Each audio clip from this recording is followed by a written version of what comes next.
So today we have dissected out the gluteal region in the cadaver. So when we reflect the skin, we can see the big bulky muscle, that is the gluteus maximus.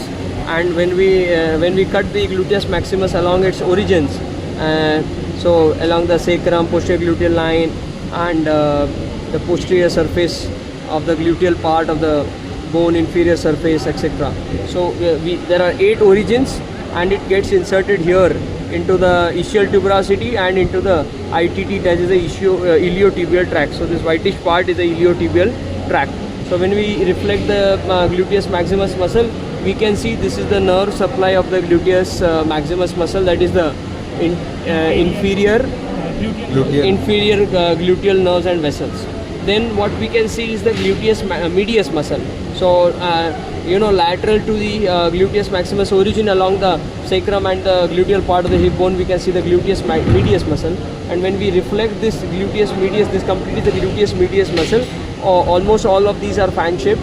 We can see the gluteus minimus muscle. So this can be focused here as the gluteus minimus muscle. We have not removed it. So this is the gluteus minimus muscle. Okay. And adjacent to the medius, we can see a fan shaped muscle, a triangular fan shaped muscle, which is also the key muscle of this region. So it originates from the sacrum in the E shape, and it gets inserted over the tip of the greater trochanter. We can see the tip of the greater trochanter. So this is the piriformis, and it is key muscle because the blood supply, nerve supply above it and below it and inferior to it are different. So we could see that this is the inferior gluteal nerve that was supplying the gluteus maximus. Above it, the muscles and the structures are supplied by the superior gluteal nerve, and just along the lower border or the inferior border of the piriformis, we can see the sciatic, the big jumbo gigantic sciatic nerve coming out. And these are the muscles that are getting originated from the ischial tuberosity, which we will discuss in another video.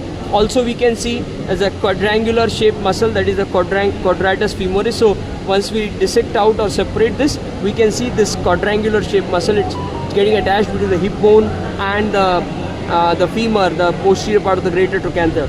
Then just superior to it, we can see the inferior gemelli with the obturator internus muscle in between, and then superior to it we can see the superior gemelli. So these are the small muscles, strap muscles, getting attached horizontally between the femur and the hip bone. So this is about the gluteal region as such. Thank you.